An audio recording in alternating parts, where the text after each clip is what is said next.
प्रिय विद्यार्थियों, आज हम कक्षा 10वीं भूगोल के प्रथम पाठ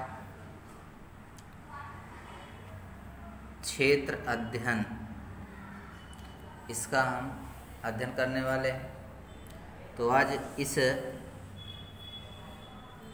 अध्याय में हम क्षेत्र अध्ययन के महत्व, उसका नियोजन किस प्रकार से किया जाता है, इसका हम पूर्णतः विस्तार से जानकारी प्राप्त करेंगे।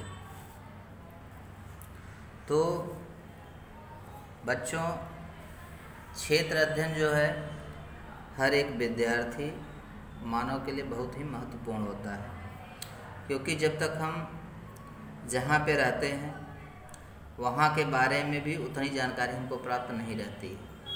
सबसे पहले हमको जहाँ पे रहते हैं वहाँ के आसपास के राजनैतिक, आर्थिक, सांस्कृतिक, सामाजिक सभी घटकों का हमको अध्ययन करना चाहिए। उसके साथ साथ आसपास के जो क्षेत्र हैं या आसपास से लगे जो क्षेत्र हैं, यहाँ तक कि हमको अपने राज्य से हट कर के दूसरे देश में भी जा कर के इसका अध्ययन करना चाहिए। इससे क्या होता है, हमको ज़्यादा से ज़्यादा क्या होती है, जानकारी हमको प्राप्त होती है। क्योंकि हमको जैसे मालूम है कि हर चीज़ें जो हैं वह एक स्थान पर नहीं पाई जाती हैं। तो जब हर चीज़ें एक स्थान पर नहीं पाई जाती हैं तो निश्चित है कि वे चीज़ें आपको दूसरे स्थान पे पाई जाएंगी। तो उन चीज़ों का अध्ययन करने के लिए हमको एक स्थान से दूसरे स्थान पे जाना पड़ता है, एक राज्य से दूसरे राज्य में, एक राज्य से दूसरे राज्य में भी जाना पड़ता है उन सब चीज़ों की जानकारी प्राप्त करने के लिए। तो पहले विद्यार्थियों, हम क्षेत्र अध्ययन जैसे पिकनिक पे जाते हैं, पिकनिक स्पॉट पे जाते हैं, तो पिकनिक स्पॉट जाने का तात्पर्य है कि हमको वहाँ जा कर के वहाँ की जानकारी इकट्ठा करनी है, न कि हमको किसी रिसोर्ट में जा कर के नहा लिए, नहा के चले आए। बल्कि पिकनिक का क्या होता है, मतलब होता है कि हमको जा कर के किसी ऐसे भौगोलिक, सांस्कृतिक चीज़ों की जानकारी इकट्ठा करना चाहिए, ग्रहण करना चाहिए। तो सबसे पहले हमको ये समझना है कि क्षेत्र अध्ययन होता क्या है, किसे कहते हैं। तो क्षेत्र अध्ययन जो है वह किसी स्थान का प्रत्यक्ष रूप का निरीक्षण कराता है तथा वह भौगोलिक तथा सांस्कृतिक घटकों की जानकारी प्राप्त कराता है, जिसे हम क्षेत्र अध्ययन कहते हैं। जो अध्ययन हमें किसी स्थान के रूप से निरीक्षण कराए तथा वहाँ की भौगोलिक तथा सांस्कृतिक घटकों की जानकारी प्रदान करे, उसे हम क्या कहते हैं, क्षेत्र अध्ययन कहते हैं। तो यह इसकी परिभाषा है। तो क्षेत्र अध्ययन के कुछ पहलू होते हैं, तो उन पहलुओं को आपको समझना है।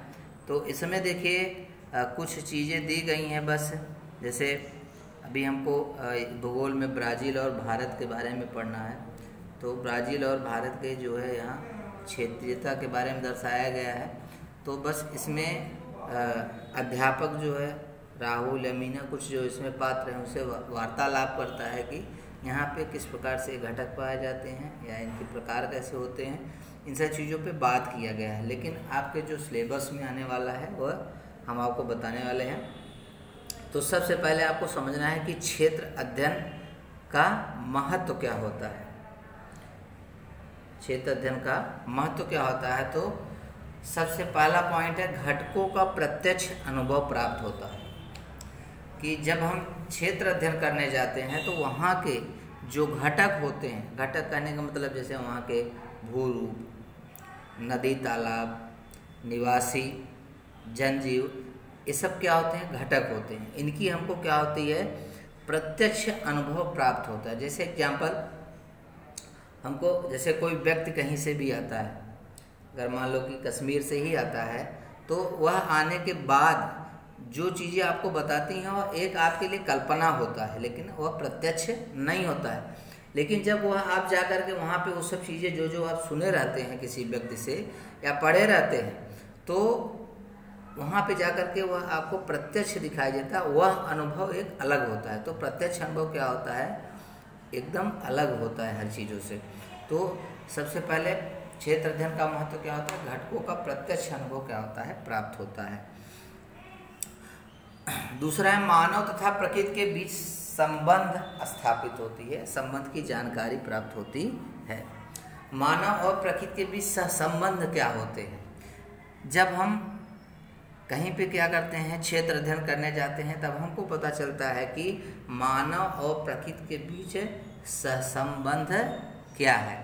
लोग वहाँ पे किस प्रकार से रहते हैं, जैसे हम जहाँ पे रहते हैं वहाँ का वातावरण कैसा है, वहाँ का पर्यावरण कैसा है, वहाँ के लोग कैसे हैं, या प्रकृति जो है उनके साथ किस प्रकार से बर्ताव करती है, या वहाँ पे किस चीज़, जैसे कुछ चीज़ें क्या होती है हमारे यहाँ, जैसे एग्जाम्पल जैसे कृषि ले लीजिए, एग्रीकल्चर। तो हमारे यहाँ क्या है, जो चीज़ें हमारे यहाँ पैदा होती हैं, उपज होता है, वे चीज़ें क्या होती है, ज़रूरी नहीं कि वहाँ पर भी हो, या उतनी मात्रा में हो, या उतनी अच्छी हो। तो ये सब चीज़ें क्या होता है, बदलाव दिखाई देता है। प्रकृति के साथ संबंध जो होता है, हर जगह क्या होता है, पर्यावरण के अनुसार बदलाव दिखाई देते हैं। तो यह तो क्या होता है, क्षेत्र अध्ययन का महत्व होता है। दूसरा पॉइंट है पूर्व तैयारी। देखिए क्षेत्र अध्ययन कहीं भी देखिए जाने से पहले हमको क्या करना चाहिए, पूर्व तैयारी करनी चाहिए, क्योंकि जब तक पूर्व तैयारी हमारी नहीं रहेगी तब तक हम वहाँ की जानकारी इकट्ठा नहीं कर सकते। जैसे हम अगर कहीं जाते हैं किसी क्षेत्र का अध्ययन करने के लिए, अगर हमारे पास जो है साधन सुविधाएं ही नहीं हैं, पता चला कि जिस चीज़ की हमको ज़रूरत है, जो जानकारी इकट्ठा करनी है, मान लो कि हम वहाँ पहुँच गए, हमारे पास एग्जाम्पल के लिए मानचित्र ही नहीं है, पेन पेंसिल नहीं है, कागज़ नहीं है, तो निश्चित है कि कोई भी एक चीज़ अगर हमारे पास नहीं है तो हम पूर्णतः जो है वहाँ की जानकारी इकट्ठा नहीं कर सकते, संकलित नहीं कर सकते हैं। तो सबसे इम्पोर्टेंट क्या है, पूर्व तैयारी होनी चाहिए। जब तक पूर्व तैयारी नहीं होगी, यानी पूर्व तैयारी में जाने से पहले आपको कुछ ऐसी चीज़ें होती हैं जिनका संकलन करना चाहिए, इकट्ठा करना चाहिए, उसे तैयार रखना चाहिए। तो पूर्व तैयारी पहला है वह स्थान निश्चित करना चाहिए। सबसे पहले हमको कि अगर हम कहीं जा रहे हैं तो स्थान निश्चित करना चाहिए कि हम कौन से स्थान पे जा रहे हैं। अब वह स्थान पे जाने के लिए हमको कैसे कैसे जाना है, किन माध्यमों से जाना है, कैसे पहुंचना है, ये सब चीज़ की जानकारी क्या होती है, सबसे पहले हमको उसकी पूर्व तैयारी कर लेनी चाहिए। दूसरा है कि उद्देश्य निश्चित करना चाहिए कि हम किस उद्देश्य से जा रहे हैं। क्योंकि देखिए हम किसी भी, जैसे कोई अगर हम वहाँ पे जा कर के वहाँ के सामाजिक स्थिति के बारे में जानना चाहते हैं, या कृषि या भौगोलिक परिस्थिति के बारे में जानना चाहते हैं, तो वो निश्चित होना चाहिए, क्योंकि उसमें भी बहुत सी ऐसी चीज़ें, क्योंकि हर चीज़ें से भौगोलिक जानकारी हमको वहाँ के प्राप्त करनी है, तो हम भौगोलिक जानकारी पूर्णतः हर चीज़ें उसमें नहीं प्राप्त कर सकते। तो उसके कुछ बिंदु निर्धारित करने चाहिए कि इस बिंदु के लिए, इस कार्य के लिए क्या कर रहे हैं, हम वहाँ पे जा रहे हैं, ये निश्चित होनी चाहिए। तीसरा है जो समय सारणी तैयार करना। हमको समय सारणी तैयार करना चाहिए कि क्योंकि जो हम अध्ययन करने जा रहे हैं क्षेत्र का, कुछ 2-4 साल के लिए तो जाते नहीं हैं, कुछ समय के लिए जाते हैं, कुछ दिनों के लिए जाते हैं। तो उसके लिए समय निर्धारित होना चाहिए कि हमको किन किन माध्यमों से जल्द वहाँ पे पहुँचना है, इतने टाइम पे हमको वहाँ पहुँचना है, इतने टाइम पे हमको वहाँ से जिन स्थानों पे जा कर के जिन क्षेत्रों का अध्ययन करना है, जिन माध्यमों से, उनका जो है समय निर्धारित होना चाहिए कि इतने बजे जो है हमको क्या करना है, जा कर के क्षेत्र अध्ययन करना है। तो बच्चों ये सब चीज़ों की पूर्व तैयारी होनी चाहिए। अगर समय सारणी निश्चित नहीं होगा तो निश्चित है कि आपका जो उद्देश्य है वो कभी भी पूर्ण नहीं हो पाएगा, क्योंकि जब समय निर्धारित नहीं होगा, अब जैसे शिक्षक ही आपको 2 दिन के लिए लेके जा रहा है, 3 दिन के लिए लेके जा रहा है, अब आपकी पूर्व तैयारी है ही नहीं, आप यहाँ से पता चला सुबह निकलना चाहिए तो शाम को निकल रहे हैं, तो अब उतने समय आपको क्या होगा, लेट होगा। सुबह उठना, समय अनुसार दैनंदिन कार्य करना, इसके बाद आगे बढ़ना और जल्द से जल्द क्या करना, किसी चीज़ का अध्ययन करना। तो ये सब चीज़ें पूर्व तैयारी होनी चाहिए, तभी आपकी उद्देश्य जो है वह पूर्ण होंगे, तभी पूर्णतः आपको वहाँ की जानकारी प्राप्त होगी, हर चीज़ें तभी आप संकलित कर पाएंगे। अगला पॉइंट है आवश्यक मानचित्र का संकलन करना। आप वहाँ जा रहे हैं तो कौन से, पता चला आपको भौगोलिक जानकारी वहाँ की इकट्ठा करनी है और आपने जो है वहाँ के आर्थिक मानचित्र या राजनैतिक मानचित्र या सांस्कृतिक मानचित्र या कोई भी अलग अलग प्रकार के मानचित्र होते हैं, आप उसे लेके गए तो निश्चित है कि आप जो है उससे पूर्णतः जानकारी नहीं इकट्ठा कर पाएंगे। तो उसके लिए आपको उस प्रकार के मानचित्र की आवश्यकता होती है। तो आवश्यक मानचित्र का आपको क्या करना चाहिए, संकलन करना चाहिए। जिन मानचित्र, कुछ कभी क्या होता है, हमको किसी दूसरे क्षेत्र का अध्ययन करने जाना है तो हम किसी दूसरे क्षेत्र के मानचित्र को लेके चले जाते हैं, तो ये सब चीज़ें नहीं होनी चाहिए। उसको हमको क्या करना चाहिए, पूर्व तैयारी पूर्णतः होनी चाहिए।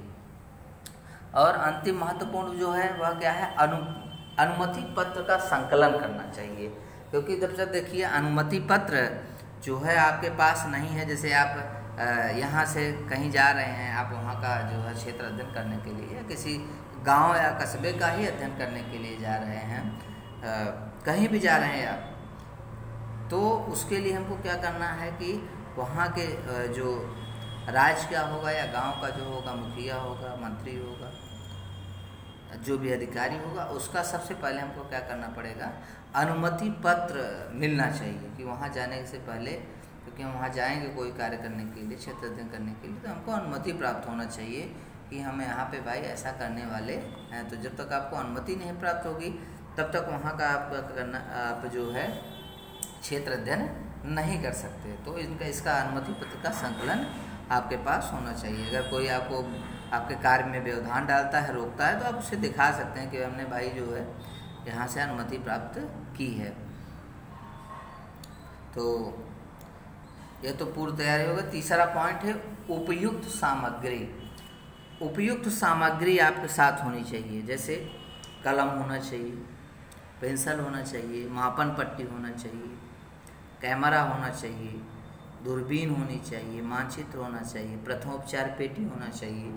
प्रथमोपचार पेटी क्या है, रास्ते में किसी को लग गया, कुछ हो गया, तो आप उसे क्या कर सकते हैं, क्योंकि आपको मालूम नहीं है कि यहाँ पे आसपास कौन से जो है वो, तो छोटे मोटे जख्म होते रहते हैं, समस्याएं होती रहती हैं। तो आप प्रथमोपचार पेटी रहेगी तो निश्चित है कि आप उसका देखभाल कर सकते हैं, आसानी से इससे आप गुजर सकते हैं। तो ये सब चीज़ों की जानकारी क्या, ये सब उपयुक्त सामग्री आपके साथ होनी चाहिए।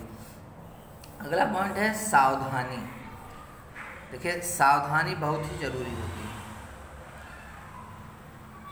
और अगर हम क्षेत्र अध्ययन करने जाते हैं, अगर हम सावधानी नहीं बरतें, निश्चित है कि उनसे बहुत सी समस्याओं का हमको सामना करना पड़ सकता है। तो जैसे शिक्षक के माध्यम से जाते हैं या किसी गाइडर के माध्यम से जाते हैं, गाइडर निर्देशक के माध्यम से जाते हैं, तो वह जो सूचना दिया है उसका हमको क्या करना चाहिए, पालन करना चाहिए। जो भी सूचनाएं आपको दी गई हैं वहाँ पे जाते समय, कि आप जैसे रायगढ़ का किला देखने जा रहे हैं, ठीक है, अब रायगढ़ का किला आप देखने जा रहे हैं, तो उसके लिए आपको क्या करना है कि जो भी वहाँ के गाइडेंस सेंटर है या गाइडर जो है, जो भी आपको दिशा निर्देश जो देते हैं, उनकी सूचनाओं का क्या करना चाहिए, आपको पालन करना चाहिए। क्योंकि अगर उनकी सूचनाओं का आप पालन नहीं करेंगे, निश्चित है कि असावधानी आप बरत रहे हैं तो आपको समस्याओं का सामना करना पड़ सकता है। वो समस्याएं कुछ भी हो सकती हैं। और अगला पॉइंट सबसे महत्वपूर्ण क्या है कि पर्यावरण को हानि न हो, ये हमको सावधानी बरतनी चाहिए कि पर्यावरण को हानि नहीं पहुंचनी चाहिए। अगर पर्यावरण को हानि पहुंचेगी तो निश्चित है कि हमारा क्षेत्र अध्ययन करना निश्चित है कि असफल होगा। क्योंकि हम क्षेत्र अध्ययन इसलिए करते हैं कि हम और पर्यावरण में ज़्यादा से ज़्यादा और कुछ चीज़ें कर सकें, जिससे कि पर्यावरण और फलीभूत हो, और आगे बढ़े, और अच्छा और सुंदर वातावरण का निर्माण हो, सुंदर पर्यावरण का निर्माण हो, जिससे उसमें सजीव अच्छे तरीके से रह सके, और हमारे प्रकृति का भौगोलिक स्थिति का विकास हो। ये सब चीज़ें, इसलिए हम क्या करते हैं, पर्यावरण को हानि नहीं पहुंचना चाहिए। ये सब यानी क्षेत्र अध्ययन करते समय ये सब चीज़ों का हमको ध्यान रखना चाहिए। अंतिम पॉइंट है क्षेत्र अध्ययन के उपरांत सभी जानकारियों का संकलन करना। अब इसके लिए आपको, जैसे हमने क्या बताया था कि अगर आपके पास सामग्री नहीं रहेगी, उपयुक्त सामग्री नहीं रहेगी, जैसे पेन पेंसिल नहीं है, कागज़ नहीं है, तो आप उसका संकलन कैसे करेंगे? या कोई चीज़ जैसे आप वहाँ लेने ही गए हैं तो आपके पास रखने का स्थान नहीं है कोई चीज़, तो उसका संकलन आप उसको जमा कैसे करेंगे, इकट्ठा कैसे करेंगे? या लिखने वाली चीज़ ही है, जैसे आपने, तो आपके पास पेन पेंसिल कागज़ नहीं है, तो उसका संकलन आप कैसे करेंगे? तो क्षेत्र अध्ययन के समय आपको ये सभी जानकारियों का संकलन करने के लिए सामग्री होनी अति आवश्यक होता है। तो सब जानकारियाँ जब आपको इकट्ठा हो जाती हैं तभी बच्चों हम क्या करते हैं, कहीं का कंपेयर कर सकते हैं। जैसे आप कहीं जाते हैं, किसी के घर जाते हैं, एग्जाम्पल के लिए, जैसे आप अपने घर से दूसरे घर पे जाते हैं, दूसरे के घर पे जाते हैं, उसके घर को देखते हैं, हाँ, तो हम देखते हैं उसका घर बहुत सजाया बजाया है, तो अपने घर से क्या करते हैं, तुलना करते हैं कि हमारा घर ऐसा है, उसका घर ऐसा है, तो इस प्रकार से अध्ययन करते हैं। तो इस प्रकार से अध्ययन किया जाता है। तो आप कहीं भी, यानी कहने का तात्पर्य है कि आप कहीं भी जाते हैं तो हर चीज़ों का क्या करते हैं, आप अध्ययन करते हैं, तो उसका तुलना करते हैं, कंपेयर करते हैं, कंपेरिजन करते हैं कि ये सब चीज़ें ऐसे यहाँ हैं तो यहाँ पे होंगी। तो ये सब चीज़ें बहुत ही इम्पॉर्टेंट होती हैं। जैसे अभी एग्जाम्पल के लिए, जैसे हमने अभी अपने राष्ट्र के क्या प्रधानमंत्री हैं, मोदी जी जो हैं, आज जो है भारत की तुलना जो है और देशों से कर रहे हैं। इसलिए तो कर रहे हैं क्योंकि वहाँ पे जाने के बाद जो चीज़ें वहाँ पे देखते हैं डिजिटल, वो सब चीज़ें अपनाने की कोशिश करते हैं, लेकिन अगर वो वहाँ जाते नहीं, उस ज्ञान का संकलन नहीं करते, तो निश्चित है कि वो डिजिटलाइजेशन जो है यहाँ पे नहीं ला सकते थे, वो सब चीज़ें यहाँ पे नहीं ला सकते थे। तो कहने का तात्पर्य है कि जब हम किसी चीज़ का अध्ययन करते हैं तो निश्चित है कि वो जानकारी जो होती है हमको काम, लेकिन वह जानकारी पूर्णतः हमको प्राप्त होनी चाहिए। और यह कब होगी, जब हम क्षेत्र अध्ययन करते समय हर चीज़ों की जानकारी का संकलन अच्छे तरीके से करेंगे तब। तो संकलन जो होना चाहिए वह क्या होना चाहिए, अच्छा होना चाहिए। तो बच्चों, ये कुछ मुख्य शीर्ष बिंदु थे, मुख्य पॉइंट्स थे क्षेत्र अध्ययन के। इसको आपको तैयार करना है, समझना है, और इस वीडियो को अच्छे तरीके से समझो, सुनो। 2-4 बार जब आप सुनोगे तो निश्चित है कि आपको समझेगा।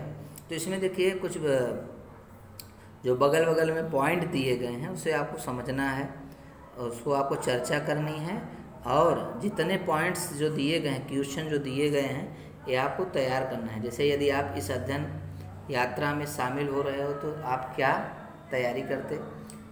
मान लीजिए कि अध्यापक ने इस अध्ययन का नियोजन आपको करने के लिए कहा होता, तो आप विस्तृत नियोजन कैसे करेंगे। तो ये सब चीज़ें आपको, जितना यहाँ पे क्वेश्चन दिए गए हैं साइड में बुक में, क्षेत्र अध्ययन के दौरान निरंतर किन किन बातों का ध्यान रखेंगे, ये सब क्वेश्चन हम आपको पूछेंगे। तो क्वेश्चन आपको दिया जाएगा, अब आपको इसको सॉल्व करना है। जैसे दलहन की खेती एवं कम डिस्ट्रिक्ट का सा संबंध जोड़िए।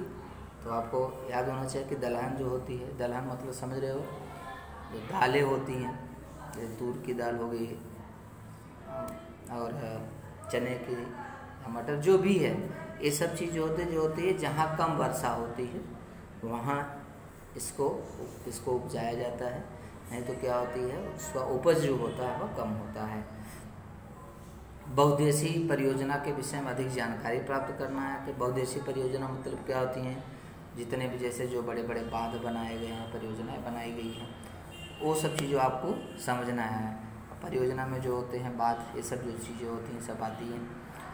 वनस्पति वृष्टि की मात्रा में के अंतर को दर्शाती हैं। क्या यह कथन सही है, वृष्टि में अंतर और कैसे ध्यान में आ सकता है। तो आपको इसको लिखना है, लिख करके तैयार करना है नोटबुक में।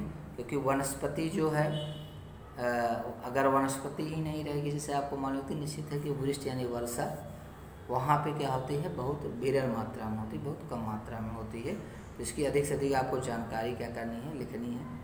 तो जितने भी आपको साइड में जो है प्रश्न उत्तर दिख रहे हैं, प्रश्न क्वेश्चन मार्क जो दिया गया है, इसे आपको तैयार करना है और समझना है। अगर आपको ज़्यादा समस्याएं होंगी तो आप उसे क्या करिए, मुझे बाद में बताइए, मैं उसका जो है हल दूंगा, आपको उसका आंसर दूंगा। तो यही आपको तैयार करना है, इसको और समझना है। तो आज जो है प्रथम पाठ जो है ख़त्म होता है। स्वाध्याय आपको हम इस पे देंगे। और आज के लिए इतना है।